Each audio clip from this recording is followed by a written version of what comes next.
Chers auditeurs de Raïba FM, bonjour. Nous sommes le 18-10-2018 et à la guerre.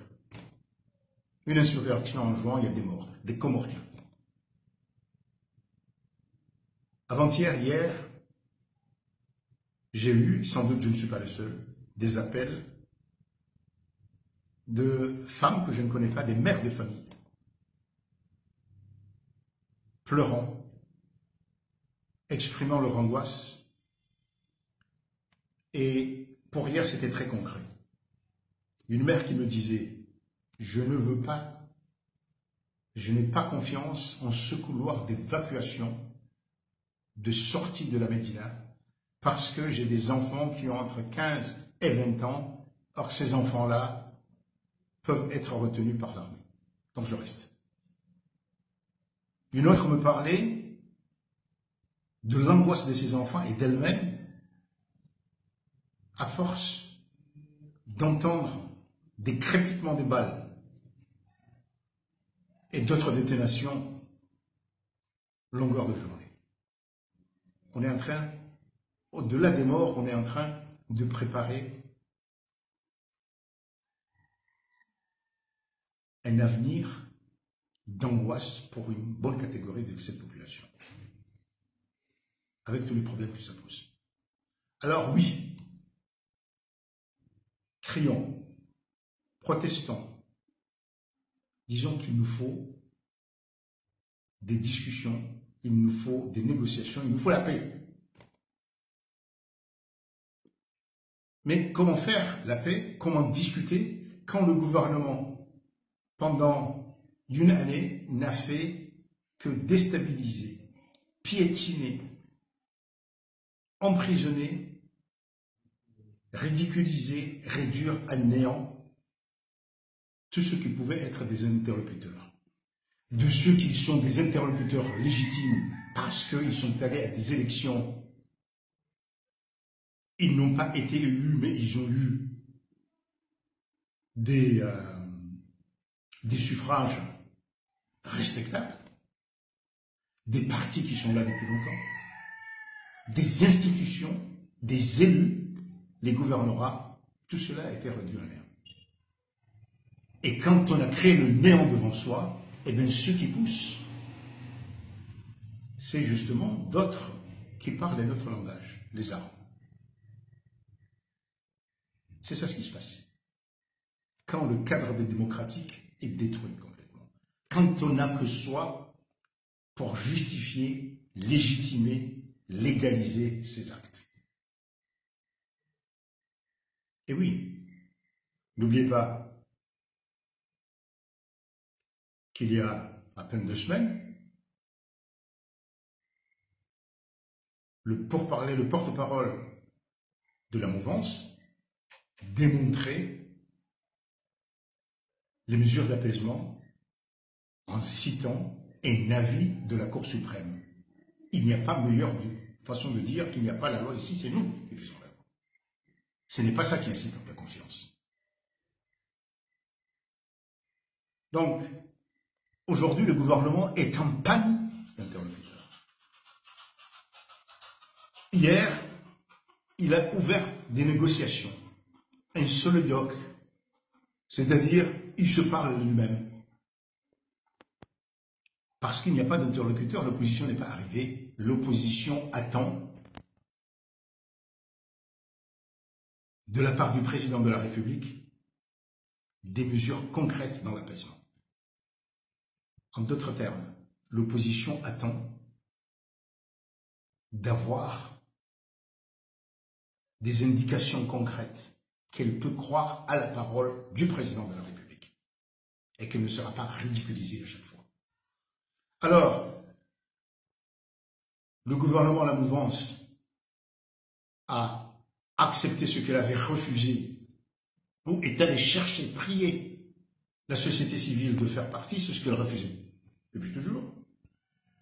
Et on a vu 3 partis qui, peut-être, dans des prochaines élections, auront un électorat important, mais qui, pour le moment, sont tous nouveaux et assez inconnus, sauf un qui a été candidat, avec des dirigeants à l'étranger, qui étaient là. Qu'est-ce qui va se passer aujourd'hui? Eh ben, j'espère que la société civile dira à la mouvance que pour qu'il y ait confiance, il faut des actes et c'est d'abord le pouvoir qui le montre.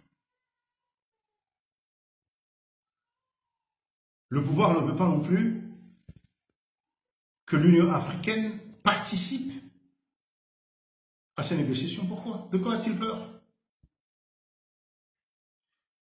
De quoi a-t-il peur de l'étranger? Hier, le président de la République a posé la première pierre d'une route.